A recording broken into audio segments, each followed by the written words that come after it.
The preacher's daughter never spoke above a whisper until she stood up during Sunday service and confessed everything. The morning light fell through the church windows like broken promises, casting long shadows across the wooden pews where Mary Ellen sat with her hands folded in her lap. Her fingers were pale and thin, pressed together so tightly that the knuckles showed white beneath the skin. She had learned to hold herself this way since she was old enough to sit still during her father's sermons. Quiet, small, invisible. The church smelled of old wood and dust, and the faint sweetness of the wildflowers that Mrs. Henderson brought every Sunday from her garden behind the general store. It was a good smell, a safe smell, the kind that had wrapped around Mary Ellen like a blanket for all 17 years of her life. But this morning, even the familiar scents could not calm the storm that had been brewing in her chest for 3 days now. She could hear her father moving around in the small room behind the pulpit, preparing for the service that would begin in an hour. His footsteps were heavy and sure, the way they had always been. Reverend Thomas was a big man with a voice that could fill every corner of the church and spill out into the street beyond. When he spoke of God's love, people listened. When he warned of God's wrath, they trembled. Mary Ellen had grown up believing that her father's words carried the weight of heaven itself. But 3 nights ago, she had seen something that made those words feel hollow as empty barrels. The memory came back to her now like a bad dream that would not fade. She had been walking home from Mrs. Patterson's house, where she went twice a week to help with the washing and mending. It was late, past 9 o'clock, and the streets of Hope's Creek were mostly empty. The moon was thin that night, barely a silver thread in the dark sky, and Mary Ellen had taken the long way home, past the saloon and the hotel, because she liked the quiet of the empty streets. She had been thinking about small things. The way Mrs. Patterson's baby had smiled at her when she sang a lullaby. The apple tree behind the church that was starting to show its first buds. The letter that had arrived that morning from her cousin in Denver, full of talk about the big city and all its wonders. Simple thoughts for a simple life. Then she had heard voices coming from the narrow alley that ran between the saloon and the barber shop. Men's voices, low and careful, the kind of voices that did not want to be heard. Mary Ellen had stopped walking without meaning to, something in the tone making her stomach tighten with worry. She had pressed herself against the side wall of the barber shop, her heart beating fast in the darkness. Through a gap in the wooden slats, she could see 3 figures standing in the moonlight. 3 men she knew well, though she had never seen them together like this, away from the church in the daylight and the watching eyes of the town. Her father stood in the center, his broad shoulders unmistakable even in the shadows. To his left was Sheriff Morrison, a thin man with nervous hands who always tipped his hat to her on Sunday mornings. To his right was Mr. Caldwell, who owned the biggest ranch in the county and wore suits that cost more than most families saw in a year. Mary Ellen had watched as Mr. Caldwell reached into his jacket and pulled out a thick envelope. Even in the dim light, she could see that it was full of money. Bills folded thick and clean, more money than she had ever seen in one place. Mr. Caldwell had handed the envelope to her father, and her father had taken it without hesitation. "The Patterson land will be clear by month's end," Mr. Caldwell had said, his voice carrying clearly in the still night air. "And the Morrison place. The bank will call their loans, just like we discussed. The families will fight it," Sheriff Morrison had said, shifting his weight from foot to foot like a man who wanted to be anywhere else. "Let them fight," Mr. Caldwell had replied. "Won't do them any good. Papers are already drawn up. Land will be mine before summer." Mary Ellen's father had tucked the envelope inside his coat. "They trust me," he had said simply. "They won't cause trouble if I tell them it's God's will." The 3 men had shaken hands then, a business agreement sealed in shadow and silence. Mr. Caldwell and Sheriff Morrison had walked away in different directions, leaving her father alone in the alley. For a long moment, he had stood there looking up at the thin moon, and Mary Ellen had seen something in his face that she had never seen before. Not regret, exactly. Not shame, just a kind of tired acceptance, as if he had been carrying this weight for a long time. When he had finally walked away, Mary Ellen had stayed pressed against the barbershop wall for another 10 minutes, her mind spinning like a dust devil in the desert. The Patterson land. Mrs. Patterson, who brought flowers to the church and whose baby smiled at lullabies. The Morrison place. Old Mr. Morrison, who had worked that land for 30 years and whose hands were bent and scarred from honest labor. Her father was going to help take it all away. Now, sitting in the front pew 3 days later, Mary Ellen could still feel the weight of what she had witnessed pressing down on her like stones. She had not slept well since that night. Food tasted like ash in her mouth. When people spoke to her, their voices sounded far away, as if she were hearing them through deep water. The church was starting to fill now. Families came in through the big wooden doors, their Sunday clothes brushed clean, and their faces bright with the kind of hope that came from believing in something bigger than themselves. The Patterson family took their usual spot 3 rows back, Mrs. Patterson carrying baby Sarah on her hip while her husband guided their 2 older children to their seats. They looked tired but content, the way people looked when they had worked hard all week and were grateful for a day of rest. Mr. Morrison sat alone near the back, as he had every Sunday since his wife died 2 winters ago. His hands were folded in his lap, rough and calloused from decades of working the soil that might not be his much longer. His eyes were closed, and his lips moved silently in what Mary Ellen knew was a prayer of gratitude for the life he had built with his own 2 hands. These people trusted her father. They believed in him. They listened when he spoke of God's plan and nodded when he told them that hard work and faith would see them through any trouble. They brought their problems to him and trusted him to guide them with wisdom and love. But Mary Ellen had seen the envelope full of money. She had heard the plans spoken in the darkness. She knew that when the bank came for their land, her father would stand in this very pulpit and tell them it was God's will. He would comfort them with scripture and assure them that better days lay ahead, all while knowing he had helped orchestrate their downfall. The weight of this knowledge sat in her chest like a stone that grew heavier with each passing hour. She had always been quiet, had always kept her thoughts to herself, but this was different. This was not shyness or good manners. This was complicity. This was being part of the lie by staying silent. She looked up at the wooden cross that hung behind the pulpit, the same cross she had looked at every Sunday of her life. It was simple and rough, carved from oak by her grandfather's hands when the church was first built. It had always seemed like a symbol of truth to her, of things that were solid and unchanging in a world full of uncertainty. But now it looked different somehow. Still beautiful, still meaningful, but no longer the only truth in the room. Because the truth was also in her heart, in her memory, in the weight of what she carried. And carrying it alone was starting to feel like its own kind of sin. The church bell began to ring, calling the people of Hope's Creek to worship, and Mary Ellen felt something shift inside her chest, like the first crack in ice that had been frozen solid all winter long.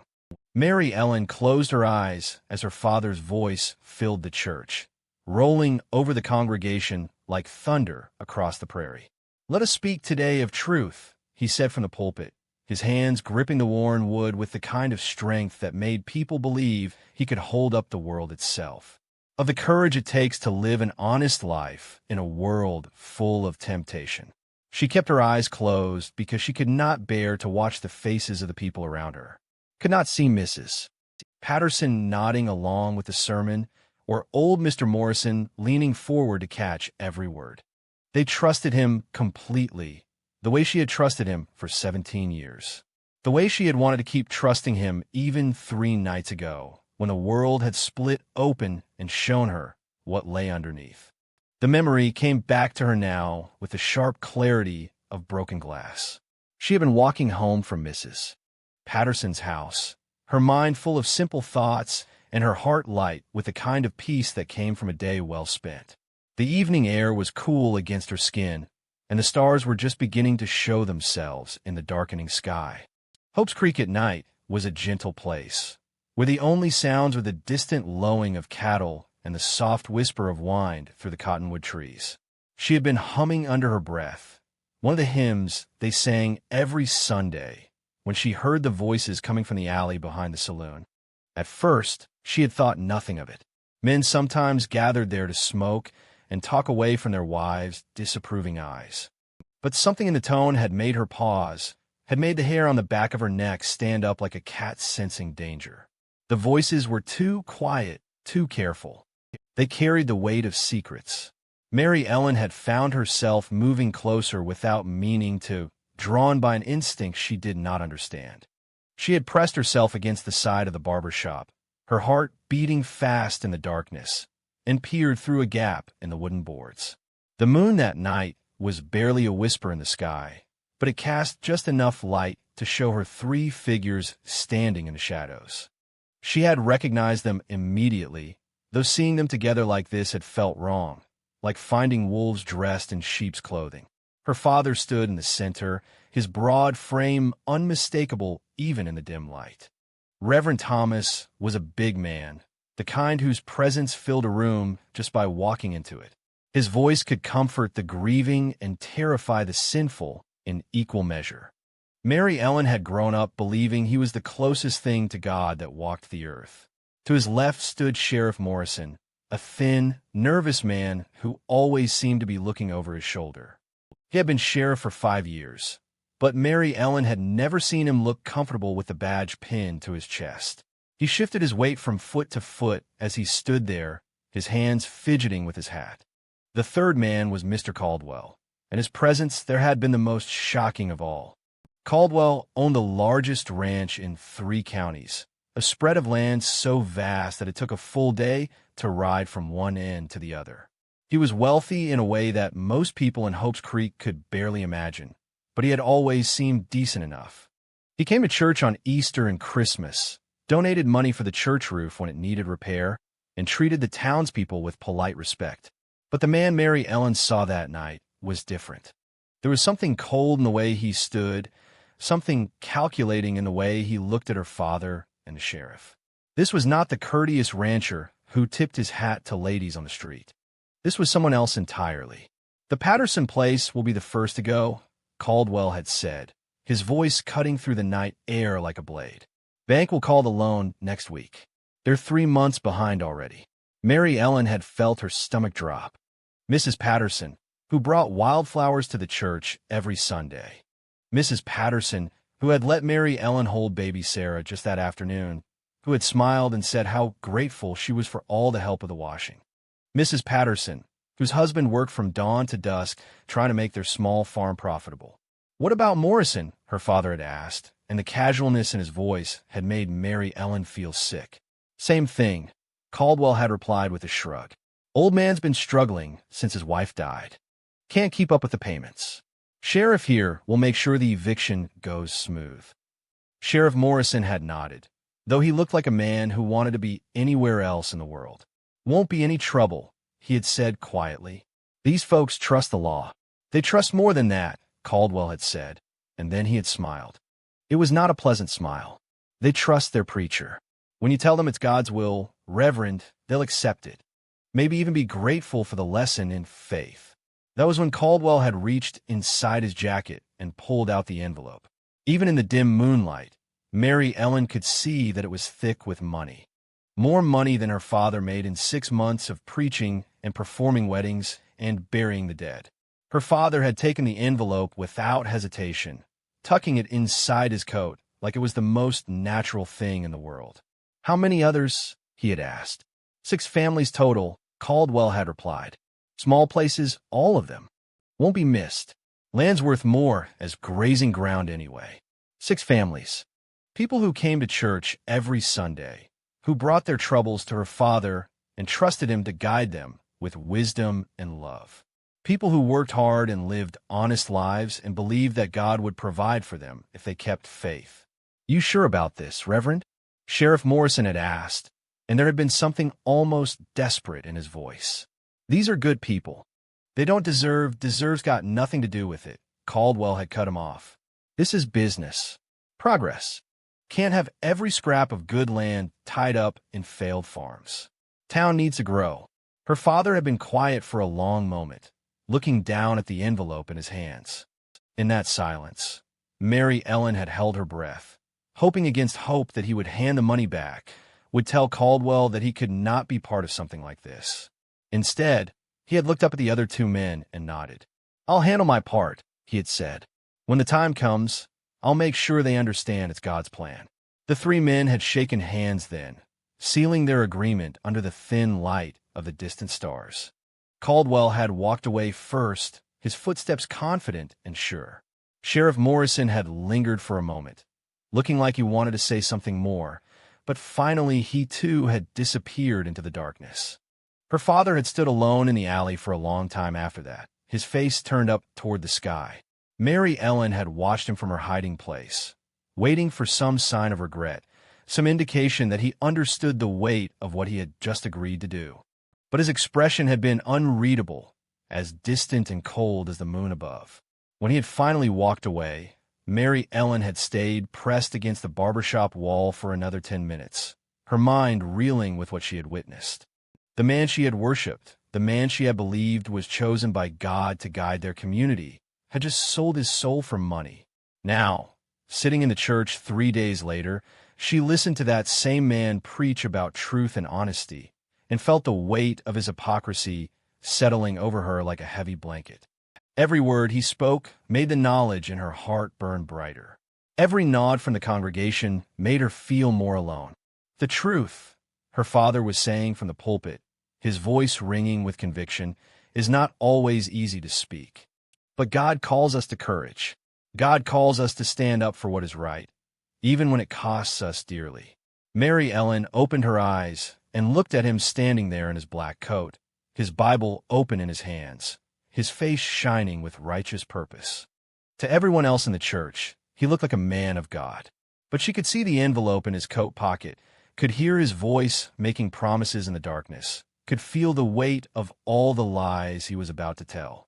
And she realized that if truth demanded courage, as he said, then she was about to discover just how much courage she really had. The days that followed moved like molasses in winter, each hour stretching longer than the one before. Mary Ellen found herself watching the clock on the church wall with the kind of attention a condemned man might give to his final sunrise. Time had become her enemy, each tick bringing her closer to Sunday morning and the choice she could no longer avoid.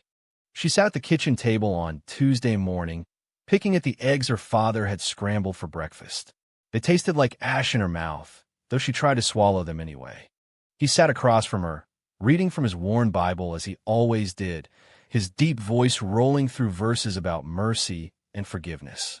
The words that had once brought her comfort now felt like mockery. "Mary Ellen, you're quiet this morning," he said, looking up from the pages. His eyes were the same warm brown they had always been, the eyes that had dried her tears when she was small, that had looked at her with such pride when she recited her first Bible verse. "Everything all right?" She opened her mouth to speak, to tell him everything, but the words died in her throat like flowers in drought. For 17 years, she had been taught that her voice was something to be kept small, that good daughters listened more than they spoke, that questioning authority was the first step toward sin. Now, when she needed her voice most, it had abandoned her completely. "I'm fine, Papa," she managed to whisper, the lies sitting heavy on her tongue. He smiled and reached across the table to pat her hand. His touch was warm and familiar, the same hands that had taught her to pray, that had blessed countless couples and baptized babies and comforted the dying. But now all she could think about was those same hands taking the envelope full of money, tucking it away like a shameful secret. "Good girl," he said, and returned to his reading. The rest of the morning passed in a blur of ordinary tasks that felt anything but ordinary. Mary Ellen swept the church floors and dusted the pews, her movements automatic while her mind churned like a storm-tossed sea.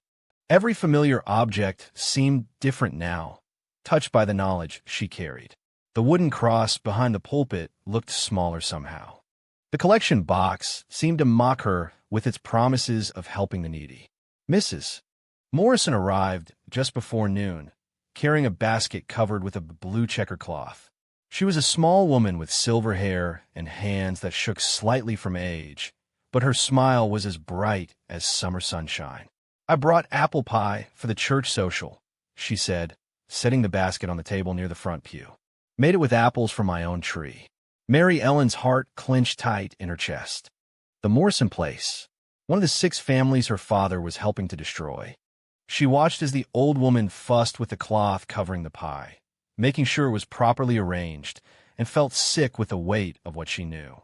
Such a blessing, this place, Mrs. Morrison said, looking around the church with eyes full of genuine love. When my Harold died, I didn't think I could go on. But coming here, listening to your father's words about God's plan, it helped me find my way. This church saved my soul, child. Saved my very soul.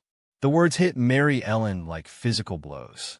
This woman, who had lost her husband and was now about to lose her home, stood in the very building where the plan for her destruction had been blessed by the man she trusted most. The cruelty of it made Mary Ellen's stomach turn. Mrs. Morrison, she started to say, her voice barely above a whisper. I need to tell you something. The old woman turned to her with kind, expectant eyes. What is it, dear? Mary Ellen opened her mouth, felt the truth sitting there like a bird waiting to fly, but again the words would not come. How could she explain what she had seen? How could she destroy this woman's faith in the only thing that kept her going? The silence stretched between them until Mrs. Morrison reached out and touched her arm gently. You're pale as milk, child.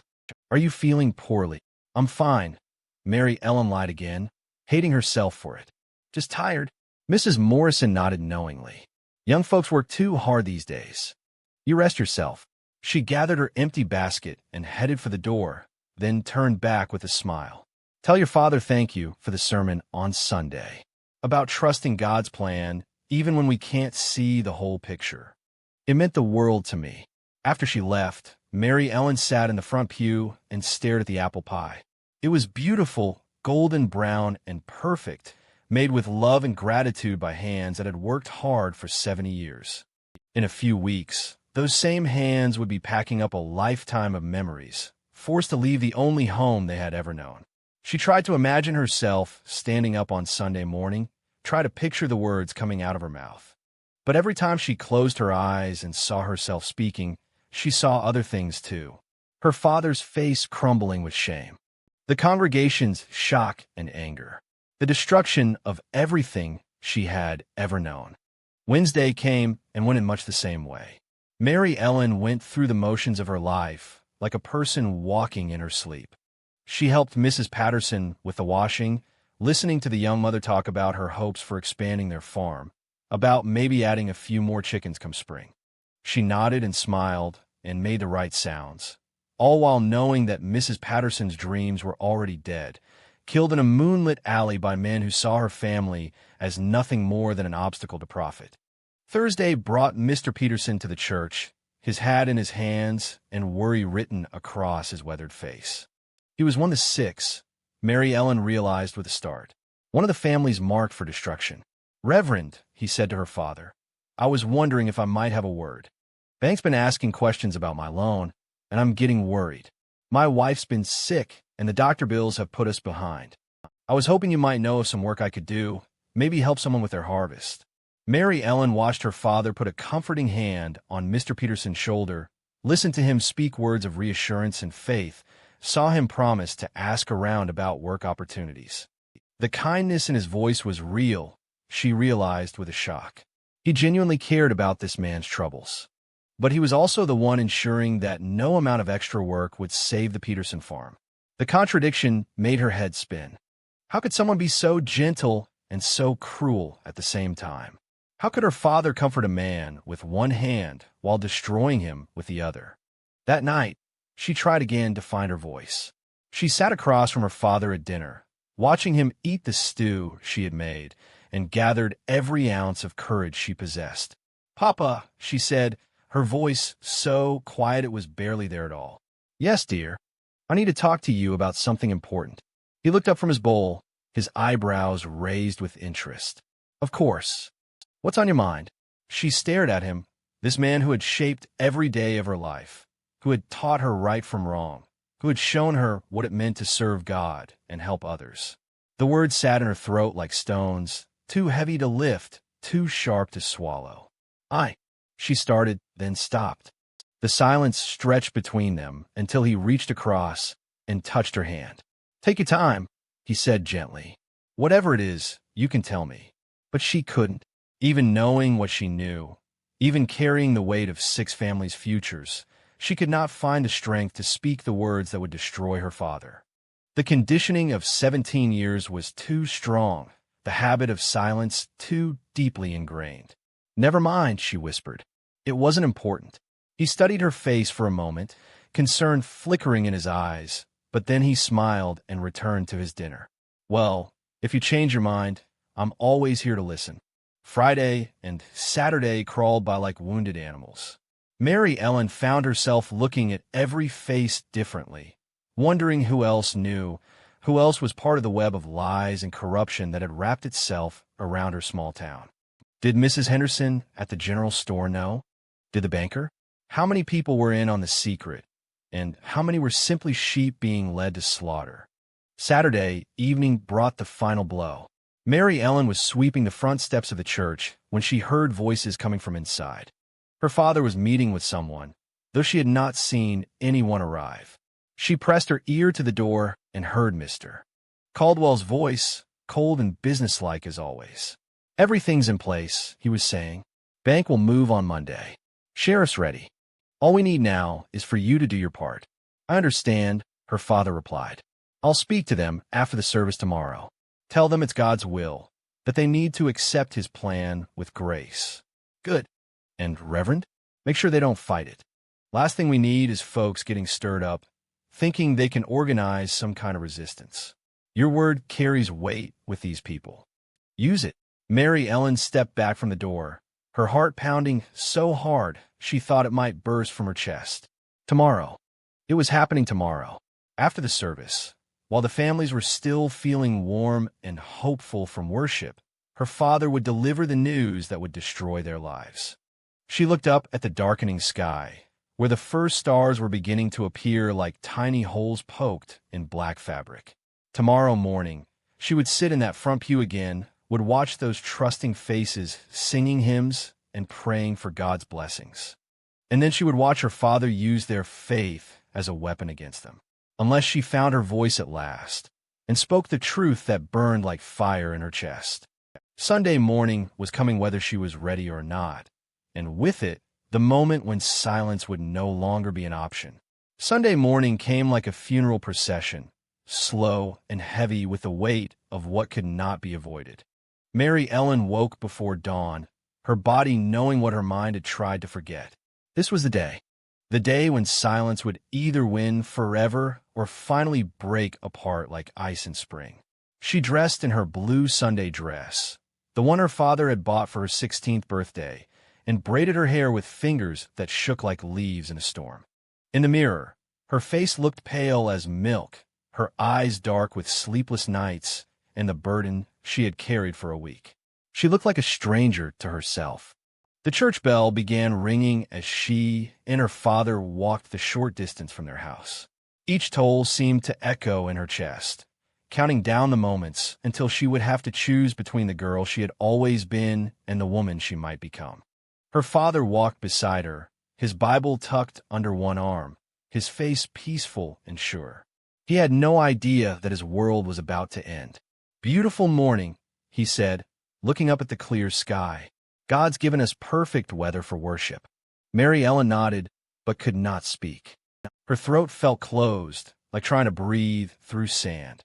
Every step toward the church felt like walking toward her own execution. The congregation was already gathering when they arrived. Mary Ellen took her usual place in the front pew, her hands folded in her lap the way they had been every Sunday of her life. Around her, the familiar sounds of worship began. Mrs. Patterson settling baby Sarah in her arms. Old Mr. Morrison shuffling to his seat in the back. The Peterson family finding their pew. Mr. Peterson's face still creased with worry about the bank. They looked so trusting, so hopeful. These people who had worked all week and come to church seeking comfort and guidance. They had no idea they were sheep being led to slaughter by the very shepherd they trusted most.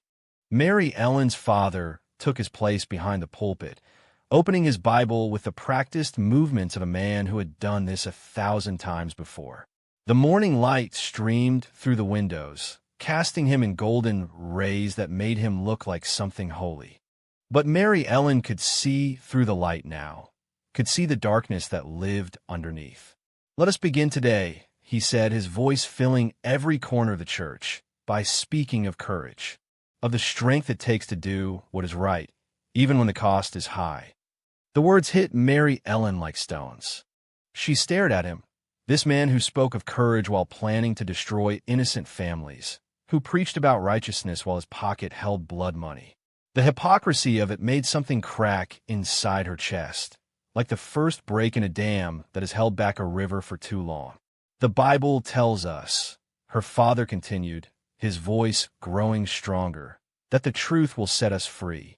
But truth is not always easy to speak. It demands courage. It demands sacrifice. It demands that we put what is right above what is comfortable." Mary Ellen's hands began to tremble. Each word felt like a slap, like mockery of everything she had been taught to believe. How dare he speak of truth? How dare he stand there in his black coat and talk about courage when he was planning to use their faith as a weapon against them? "Sometimes," he said, his eyes sweeping across the congregation, "God calls us to be his voice in the world, to speak for those who cannot speak for themselves, to stand up for what is right, no matter the personal cost." That was when something inside Mary Ellen finally broke. Not cracked, not bent, but shattered completely like glass hitting stone. She felt it happen, felt 17 years of silence and obedience fall away like chains that had suddenly turned to dust. She stood up. The movement was so unexpected, so out of character, that it seemed to echo through the church like thunder. Every head turned toward her, every eye fixed on the preacher's daughter, who had never spoken louder than a whisper, who had never questioned anything in her life. Her father stopped mid-sentence, his mouth open in surprise. "Mary Ellen? What's wrong, child?" She looked at him standing there behind the pulpit, backlit by the morning sun, still playing the role of the righteous man. Her voice, when it came, was barely more than breath, but it carried in the silence like a stone dropped in still water. "You want to talk about courage, Papa?" The church was so quiet she could hear the wind moving through the cottonwood trees outside. Every face was turned toward her, confused, waiting. "Mrs. Patterson shifted baby Sarah in her arms. Mr. Peterson leaned forward in his pew. Old Mrs. Morrison's eyes were wide with concern. "Mary Ellen," her father said, his voice gentle but warning, "perhaps you should sit down." But she couldn't sit down. Not anymore. The words were coming now like water through a broken dam, and there was no stopping them. "3 nights ago," she said, her voice growing stronger, "I saw something. Behind the saloon. In the dark." Her father's face went pale. She saw the exact moment when he realized what she was about to say, saw fear flicker in his eyes like candlelight in wind. But it was too late to stop her now. "I saw you, Papa. With Mr. Caldwell and Sheriff Morrison. I saw the money change hands. I heard you make promises." A murmur ran through the congregation like wind through wheat. People were looking back and forth between her and her father, trying to understand what was happening. Mary Ellen turned to face them, these people she had known all her life, and felt her voice grow steady and clear for the first time in 17 years. "They're going to take your land," she said. "Mr. Caldwell wants your farms for his cattle. The bank is going to call your loans, and Sheriff Morrison is going to make sure you can't fight it. And my father," her voice caught for just a moment, then continued, "my father took money to help them do it. He was going to tell you it was God's will, so you wouldn't fight back." The silence that followed was deeper than any prayer, heavier than any hymn. It pressed down on the church like the weight of the sky itself. Mary Ellen could see the truth sinking into their faces, could watch as understanding dawned and hope died in their eyes. Mrs. Patterson's hand moved to cover her mouth. Mr. Peterson's shoulders sagged as if he had been carrying a heavy load and finally set it down. Old Mrs. Morrison just stared, her weathered face crumbling like autumn leaves. "The Peterson farm," Mary Ellen continued, her voice steady now, strong as iron. The Morrison place, the Patterson land, Mrs. Henderson's property behind the store, the Johnson farm, the Wilson homestead. 6 families, all of you marked for destruction, while my father stood up here and preached to you about trust and faith. Her father tried to speak, his mouth opening and closing like a fish pulled from water. But no words came. What words could there be? What explanation could cover the depth of his betrayal? Mary Ellen, he finally managed, his voice broken and small. You don't understand. It's complicated. These things there, I understand perfectly, she said, and her voice was like thunder now, filling the church the way his had moments before. I understand that you took money to destroy the people who trust you. I understand that you were going to stand here and lie to their faces while their lives fell apart. I understand that you were going to use God's name to cover your sins. She turned back to the congregation, seeing their faces clearly for the first time, not as her father's flock, but as people, real people with real lives and real struggles and real dreams that were worth fighting for. I'm sorry, she said, and her voice was gentle now, full of a love she had never been able to express in words before. I'm sorry I didn't tell you sooner. I'm sorry I almost let this happen. But you deserve the truth. You deserve to know what's coming so you can fight it. Behind her, she heard her father sink into his chair, the sound like a tree falling in an empty forest. But she didn't turn around. She kept her eyes on the faces before her, on these good people who had been betrayed by the man they trusted most. What do we do, Mr. Peterson asked, his voice thick with emotion. We fight, Mary Ellen said simply. We go to the territorial governor. We tell everyone what's happening here. We make sure the whole territory knows that Hope's Creek won't be stolen by rich men and corrupt officials. Mrs. Patterson stood up, still holding baby Sarah, her face set with determination Mary Ellen had never seen before. The girl's right. We fight. One by one, the others stood too. Mr. Peterson, Mrs. Morrison, the Johnsons and the Wilsons and Mrs. Henderson, all the families marked for destruction, rising together like a tide of righteous anger. But it wasn't anger that filled Mary Ellen's heart as she watched them. It was something else, something she had never felt before but recognized instantly. It was the feeling of finding her own voice at last, of discovering that sometimes love meant refusing to stay silent. Sometimes love meant breaking everything apart so it could be built back right. Her father sat behind the pulpit with his head in his hands, and Mary Ellen felt her heart break for him even as she felt proud of what she had done. This was love too, she realized. Refusing to let someone you care about destroy themselves with lies. Caring enough to speak the truth even when it hurt everyone involved. The church was buzzing now, with voices raised in planning and determination, but Mary Ellen barely heard them. She was listening to something else. The sound of her own heart beating strong and sure. The sound of a voice that had been silent for 17 years, finally learning how to sing. And in that moment, standing in the ruins of everything she had known, Mary Ellen understood what her father's sermon had really been about, though he had never intended it this way.